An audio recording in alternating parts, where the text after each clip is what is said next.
그래서 주님께서 이제 드디어 에돔을 멸망하고 나니까 이제 이 멸망한 이후에 구속함을 받은 자들이 시온으로 돌아오는데, 와, 에돔 상황하고는 정반대의 모습이에요. 광야와 메마른 땅이 기뻐하고 사막의 백합화 같이 피어 즐거워하리로다. 그 시온의 언유가 되겠습니다. 시온이 그동안 예레미야 애가에서 보는 것처럼 그렇게 처참했는데 이제는 메마른 땅이 기뻐한다. 백합화 같이 피어난다. 아네모네가 2월이 되면 막 이스라엘 전역을 이렇게 덮어가듯이 여기에는 백합화가 크로커스가 되겠습니다. 네. 35장 넘어가기 전에요. 네. 지금 12마리의 그 짐승이 짝을 이루었죠. 네, 네. 그다음에 여호와의 책이 짝을 이루었잖아요. 네, 네. 여호와의 책이 짝을 이룬 것은 아니고 짐승들이 짝을 이루었는데 이 모든 짐승들이 다 이렇게 에돔에 돌아올 것이라는 것이 이미 여호와의 책에 기록되어 있다. 그 여호와의 책은 신명기에도 이런 내용들이 다 있어요. 이 짐승들이 다 짝을 이루고 온다는 이야기. 다른 무엇보다도 노아 이야기에 보면 노아 방주에 짐승들이 다 짝을 이루고 오잖아요. 그러니까 여기에는 노아에 대한 인유도 있고 신명기의 저주에 대한 인유도 있고, 저희 포인트는 이사야도 이미 이 예언을 했고 그것이 기록된 책으로 있었다. 근데 이사야가 여기에서 말하는 것은 이 12마리의 모든 짐승들이 짝을 이루면서 에돔의 궁궐에 와서 이제는 살면서 에돔이 이제 야생으로 돌아갈 것이다. 그것을 말씀하고 있습니다. 짝이 아니고 말씀의 짝이. 말씀이 그 안에 짝을 들어온다는 것이 있다. 그 말씀입니다. 짐승들이 짝을 이루어서 온다. 네. 네.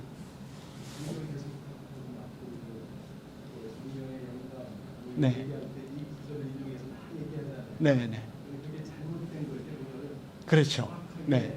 그 이것들이 무엇을 가리키는지. 네, 네.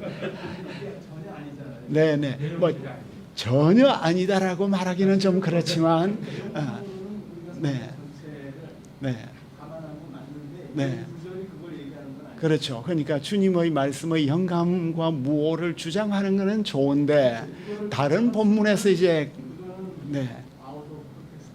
네, 바로 그렇습니다. 네, 네, 네. 그 이제 우리의 믿음이 주석에 근거해야 한다. 그래서 주석이라는 게 참 무서운 거다. 그리고 참 정밀한 거다. 뭐 현재 맥락을 보면 바로 시행을 이어가니까 이것들 하면 바로 여호와의 말씀으로 이제 이해하기가 쉽죠. 근데 이것들이니까 복수니까 이제 시온의 변화,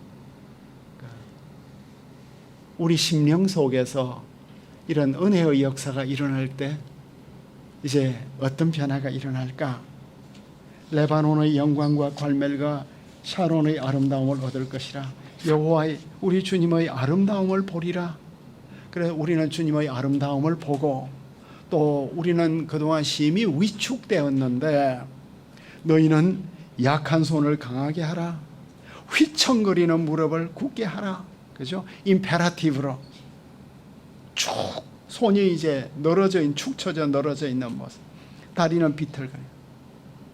그런데 바로 이 구절이 히브리서 기자에게 있어서는 그러므로 피곤한 손하고 약한 손이 같으네요. 연약한 무릎하고 떨리는 무릎이 같군요. 헬라 원어가. 이 히브리서 기자는 운동선수 이미지를 지금 가져오고 있거든요. 운동선수가 이렇게 손이 떨리고 무릎이 흔들려서 어떻게 싸울 수 있느냐, 강하라.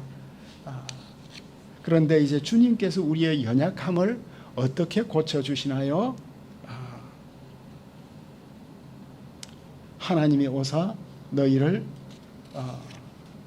구하실 것이다. 구하실 것이다. 하나님께서 갚아주실 것이다. 계물 엘로힘, 거룩한 보응을 해주시고 있는 말씀. 그래서 이제 여기에 보시면은 리옹의 이레니우스는 이 본문을 설교를 할 때 마지막에 있는 하나님이 오사 너희를 구원하시리라, 요것만 탁 잡아가지고 이게 설교 제목이었던 거예요. 하나님이 오셔서 너희를 구원하시리라, 이걸 가지고 이제 설교를 하신 이야기가 바로 이제 여기에 잠깐 요약되어 있고, 우리의 상태는 어떤 상태인가? 오라 나는 공고한 자로다, 이런 거 탄식을 하는 우리들에게 그 로마서 7장과 8장을 가지고 이 본문을 연결하고 있네요. 그 다음에 이제 히포의 어거스틴 역시 그가 오사 너희를 구하시리라, 이건 위대하고 놀라운 신비를 시사하는, 그러니까 이 본문 하나를 가지고 어거스틴은 기독교 신학과 교리를 이렇게 때리고 있습니다. 그러니까 놀랍죠. 우리의 설교는 아마 이런 것 같아요. 상황에 따라서 이 구 하나가 기독교 신학 전체를 어떻게 담고 있는가. 신비에 대해서 어거스틴은 위대하고 놀라운 신비, 몸으로 오신 예수님 어떻게 오시는가, 너무 디테일한 설교를 여기서 하고 있습니다. 그때가 되면 이제 맹인의 눈이 밝아지고 귀가 열리고 저는 자는 사슴같이 노래하고 이제 말도 못하는 자의 혀가 노래하고,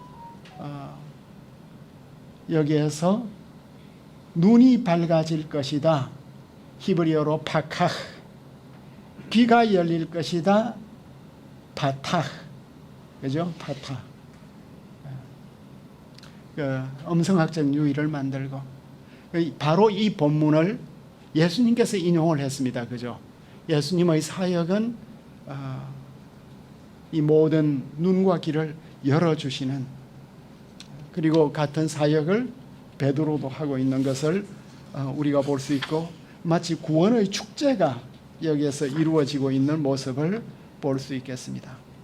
오리겐은 그때 저는 자는 사슴같이 뛸 것이다.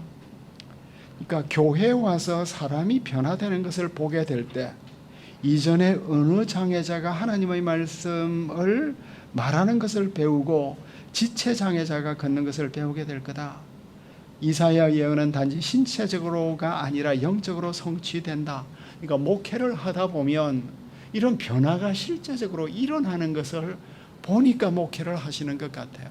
그러니까 오리겐이 이 부분을 참 목회자로서 잘 설명을 하는 것 같습니다.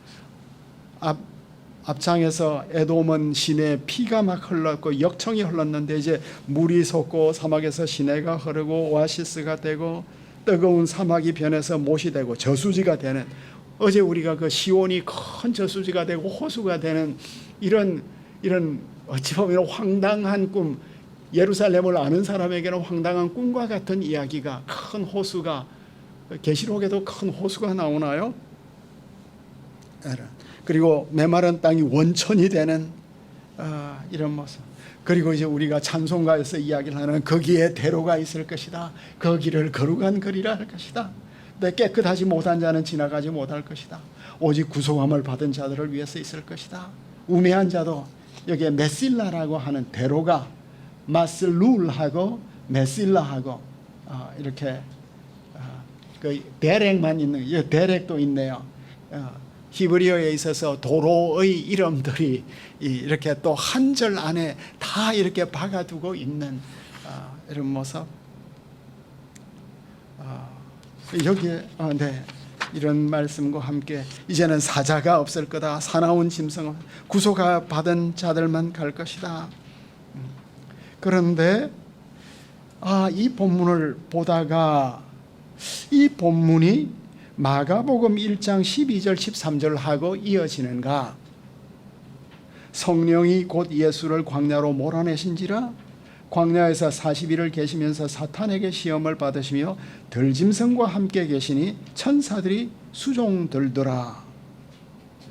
이 본문이 그럼 들짐승이 예수님하고 함께 있다는 이게 뭘까? 들짐승들이 예수님과 함께 놀았다는 말인가? 광야 40일 금식 기도할 때. 그래서 케인데이가 1999년에 쓴 글이 좀 인상적이었습니다. 그 이사야 본문을 예수님의 광야 시험하고 연결을 했는데, 예수님이 이제 광야로 갔잖아요. 성령께서 예수님을 광야로 내쫓았대요. 이제 그럼 광야는 어떤 곳이죠? 언약의 충성심과 헌신과 복종을 시험하는 곳이죠. 그래서 이스라엘에 이민을 가려고 하면 꼭 광야를 거쳐서 가야 돼요. 그죠? 광야에서 시험을 받고 정화를 받아야 되는. 그 이제 이디오피아에 많은 주들이 살았는데, 이 이디오피아 주들이 이스라엘이 독립한 이후에 이스라엘로 이제 들어오려고 하는데, 그럼 어떻게 해야 되느냐? 그래서 이스라엘 정부가 그때 결정한 것은, 이스라엘 국민이 되려고 하면 널 광야를 통과해야 되니까 광야에서 일단 지내게 하고, 이렇게 국민으로 받는, 광야는 그들의 그 정신세계에 있어서 굉장히 중요한 곳이었던 것 같아요. 예수님께서 사탄에게 시험을 받으실 때 야생 짐승들과 함께 있었습니다. 여기에서 짐승들의 기능이 무엇인가? 이 짐승들이 예수님에게 위협적 존재인가 아니면 우호적 존재인가? 그 이제 여러 해석들로서 아담과 그리스도 예표론을 주장하시는 분은 이사야 11장하고 65장을 인용해서 예수님은 둘째 아담이시다. 그래서 둘째 아담이 이 에덴 동산에 있는 짐승들과 함께 있는 것처럼 광야에 함께 있었다. 그런데 문제는 마가복음에는 아담 예표론이 없는 거예요. 예수님이 둘째 아담으로 나와 있지 않고, 예수님이 둘째 아담으로 나온 것은 로마서에 있는 거예요. 그래서 예수님은 낙원의 동산이 아니라 메마른 광야에 계시고, 그래서 이 케인데이가 35장 9절을 인유한 것으로 본 것 같아요. 사자가 없고 사나운 짐승이 그리로 올라가지 아니할 것이다. 여기에 보면은 두 본문에서 야수 세리온과 광야 에레모스가 함께 나오는데, 이 두 본문이 이어진다면 여기서 사자와 악한 짐승들은 부정적이고 그들은 거룩한 길과 대비되고, 그러면은 그 예수님과 함께 있었던 이 맹수들은 악을 상징하는, 예수님께서 메타톤 세리온 이 맹수들과 함께 있었다.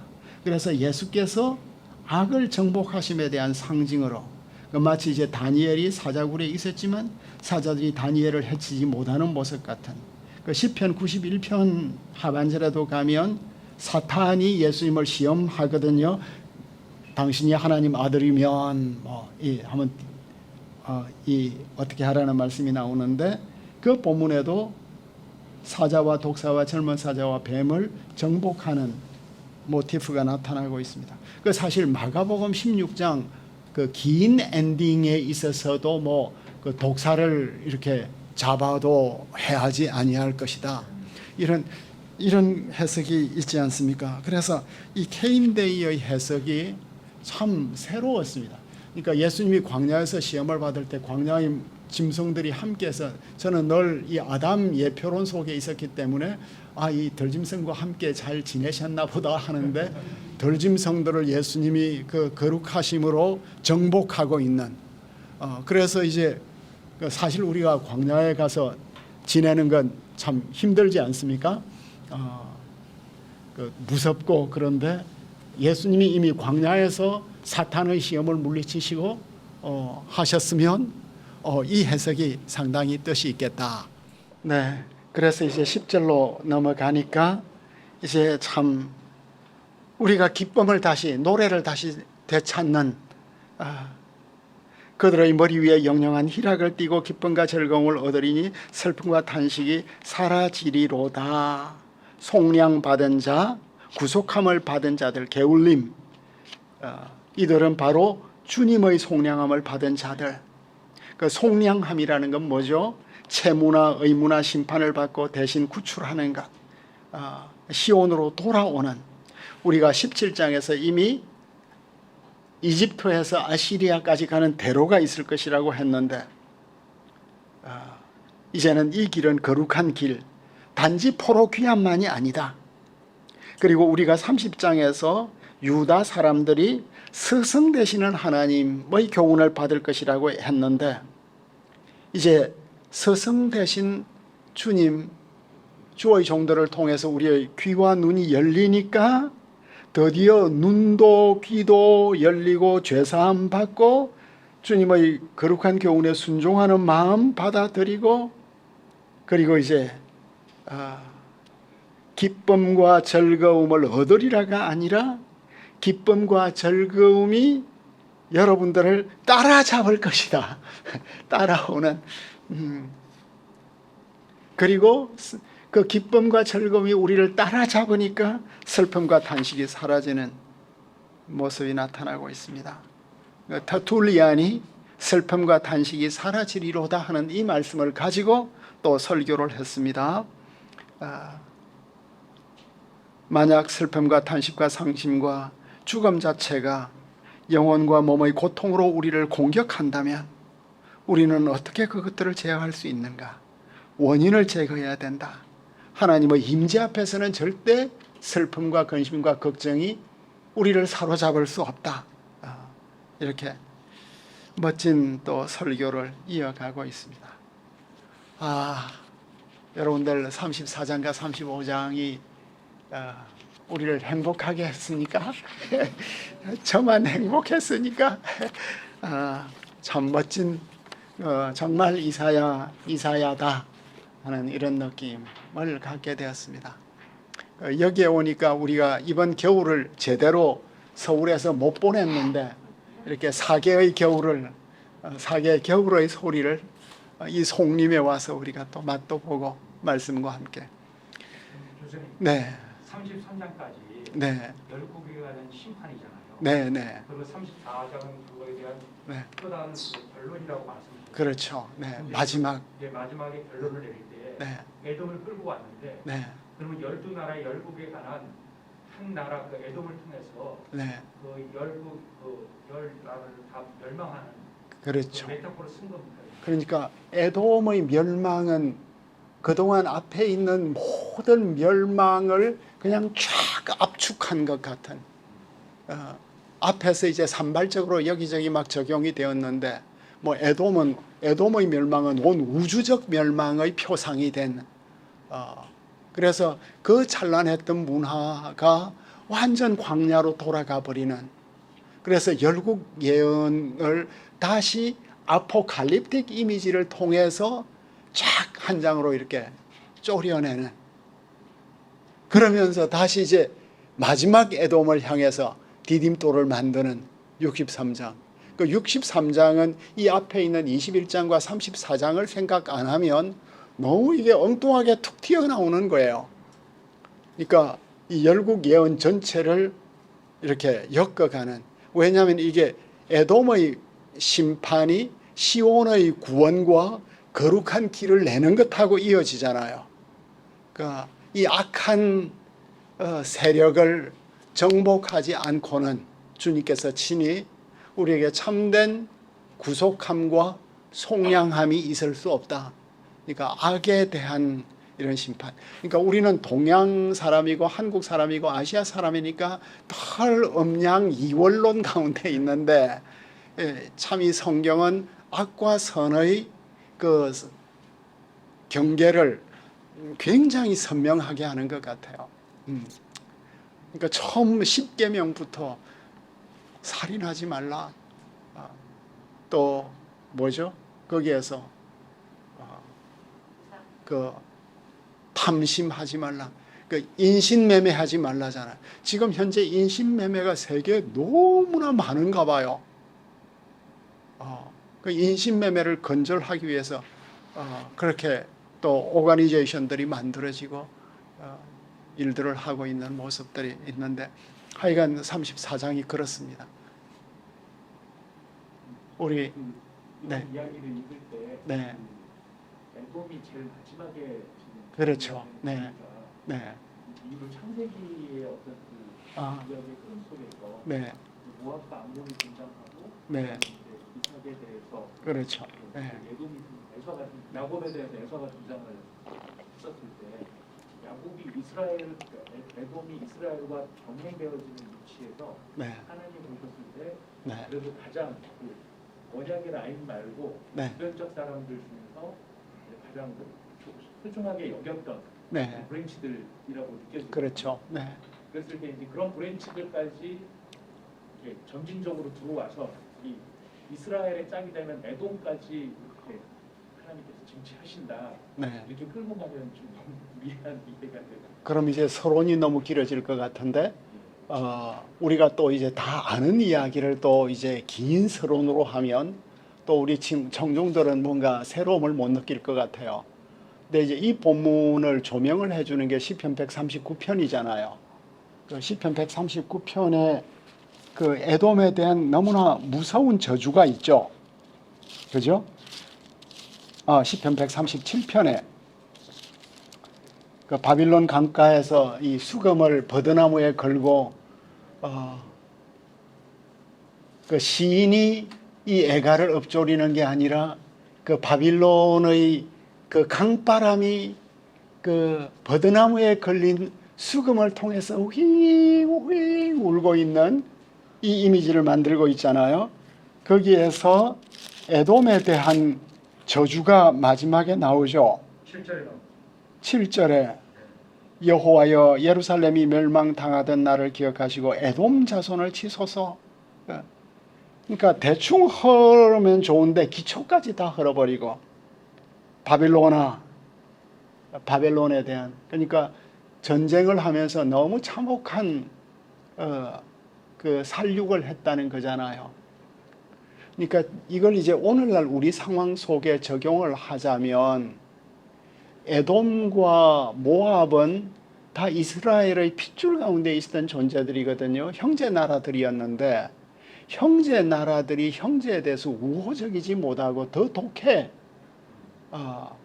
그 이제 이스라엘이 이집트에서 나올 때 그 광야길을 걸어가는데 너무 고단한데 에돔 사람들이 길도 열어주지 않고 모압 왕은 발락은 발람을 시켜서 저주하려고 하고 그 이후 역사에서도 이 설린이라는 것이 있는데 이게 너무 가까운 데서 아프게 하니까 복수심이 너무 많이 생긴 것 같아요. 그리고 뭔가 응징이 있어야 되는.